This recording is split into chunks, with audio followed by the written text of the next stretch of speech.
कि वो नौजवान जो पिछले 10 साल से आपको देख रहा है वो आज 45 साल का हो गया, वो ओवरेज हो गया है। तब उन्होंने नौजवानों की बात नहीं की। पिछले 10 सालों से किसको नौकरी मिली? जिसके पास पैसा था। आज पीएचडी करके, एमफिल करके, बीएससी, एमएससी, पता नहीं क्या क्या करके उस पर भी बात ये तो कहते हैं हमारे पास बजट में पैसा ही नहीं है, हम कैसे डेली वेजर्स को परमानेंट करें, हम बाकी कैसे स्कीम्स को इम्प्लीमेंट करें। 40 करोड़ का बजट आज है ना हमारे स्टेट के अंदर।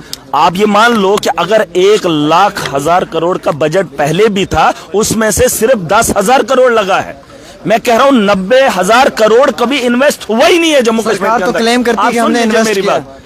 आप पता कर लीजिए। अच्छा। धांधली है उसमें। बड़ी धांधली। मैं आज कोई पहली बार हाउस के अंदर नहीं आया हूं या मैं बजट को पहली बार नहीं देख रहा हूं। इस बजट का तमाशा मैं कई सालों से देख रहा हूं और आज भाजपा के लोग इस बजट पे बात कर रहे थे और वही बीजेपी का एमएलए कहीं से बात कर रहा था जो अभी सेशन में था, उसने ये बात उठाई और ये बात मैं आज पूछने वाला था कि यूटिलाइज ऑफ फंड्स क्यों नहीं होता है और आज इस साल का रिलीज क्यों नहीं हो रहा है। और वो सवाल बीजेपी के उस एमएलए ने पूछा तो मुझे तकलीफ हुई कि आपके दौर में ये सब क्यों नहीं हुआ। ये तमाशा तो मैं 7 साल से देख रहा हूं। बजट जो आया है उस पर बहस कल होंगी, लेकिन जो बीजेपी ने आज बजट पे बात रखी, उन्होंने कैजुअल लेबर्स की बात की। मैंने टोका, बीजेपी को कोई भी हक नहीं है कि वो जम्मू कश्मीर के नौजवानों की बात करे, क्योंकि उनके पास 10 साल थे। 10 साल के अंदर उनका शासन था, तामझाम था, तब उन्होंने नौजवानों की बात नहीं की। मनकोटिया जी ने बात रखी, आपने सुनी? उन्होंने कहा 30 साल के नौजवान के बारे में बात नहीं हुई। क्या वो 30 साल का नौजवान है?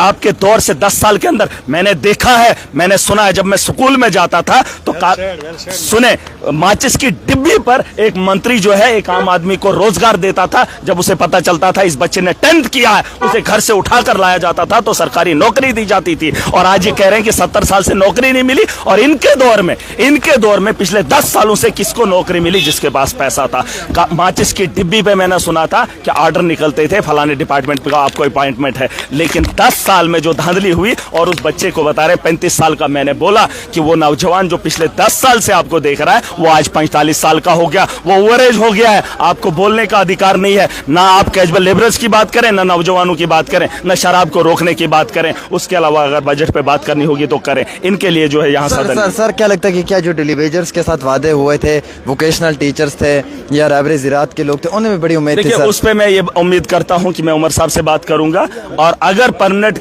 करने के लिए उनके पास अभी ऐसा स्कोप नहीं है, बजट में इतना पैसा नहीं है, तो मैं चाहता हूँ उमर साहब को ये बताना कि अगर उनकी सैलरी में बढ़ोतरी इस साल होगी, अगले साल अगर हम परमानेंट करने की कोशिश करें। मैं चाहता हूं। अभी बीजेपी वाले क्या बोल रहे थे, सुन लीजिए। बीजेपी वाले कह रहे थे कि बजट में कैजुअल लेबरर्स की बात नहीं हुई है ना। इनको बता दो हमने अपना बजट पेश कर दिया, सरकार ने अपना बजट रख दिया। जाइए मोदी जी से लेकर आइए, कैजुअल लेबरर्स को परमानेंट करवा दीजिए। मैं खुलेआम शरेआम बोलूंगा कि ये काम अपोजिशन ने किया, ये काम भाजपा ने किया। अरे सेंटर के पास पैसा दे दे ना, दे दे। ये सहरा इनके नाम डालेंगे। हमारे पास जितना बजट था हमने जम्मू कश्मीर के लोगों के लिए लाया। तो ये थे मेराज मलिक जो कि एमएलए डोडा हैं। उन्होंने फिर से आज असेंबली में नौजवानों की बात की, जहां पर उन्होंने बताया कि जम्मू कश्मीर में जो नौजवान हैं वो अब 45 ईयर्स यानी 45 साल के हो गए हैं, ओवर एज हो गए हैं।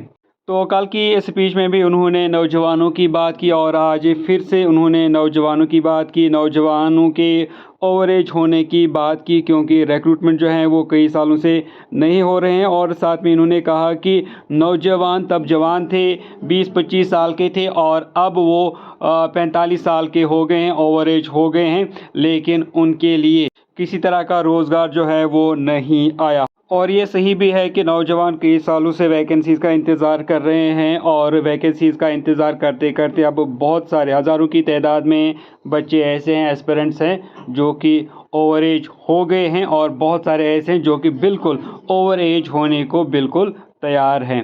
ये जम्मू कश्मीर में एक बहुत ही बड़ा मसला है जो नौजवानों का रोज़गार का मसला है, जम्मू कश्मीर का सबसे बड़ा मसला बन चुका है। हालांकि उमर अब्दुल्ला साहब ने कहा था कि हमारे पास अभी 32,000 से भी ज़्यादा वैकेंट पोस्ट्स हैं, जिनमें हेल्थ डिपार्टमेंट में तकरीबन 8,000 के करीब वैकेंट पोस्ट्स हैं और इसी तरह 10,000 के करीब क्लास 4th की वैकेंसीज़ हैं या वैकेंट पोस्ट्स हैं।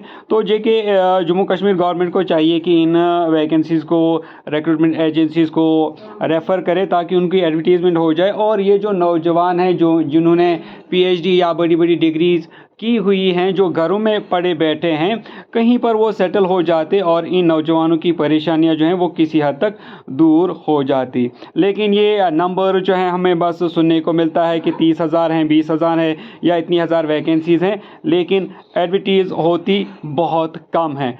200, 100, 50 के करीब वैकेंसीज़ एडवर्टीज़ की जाती हैं और बाकी जो वैकेंट पोस्ट्स हैं उनको रेफ़र नहीं किया जाता, जिससे नौजवानों की जो परेशानियां हैं वो और भी ज़्यादा बढ़ जाती हैं, क्योंकि जो अनएम्प्लॉयमेंट का जो ग्राफ है वो दिन ब दिन ऊपर ही चला जा रहा है। तो चाहिए गवर्नमेंट को कि नौजवानों के बारे में एक बार ज़रूर सोचे, क्योंकि इस बार जो नौजवान है या जम्मू कश्मीर के लोग हैं, खासकर नौजवानों ने इस इलेक्शन में हिस्सा लिया था और जो प्रेजेंट सरकार है उसको जिताया था ताकि उनके मुश्किलात दूर किए जाए। अब सरकार को भी चाहिए कि नौजवानों के बारे में एक बार ज़रूर सोचे और जो वैकेंट पोस्ट्स हैं उनको जल्द से जल्द रिक्रूटमेंट एजेंसीज़ को रेफ़र किए जाएं और उनको एडवर्टीज़ किया जाए।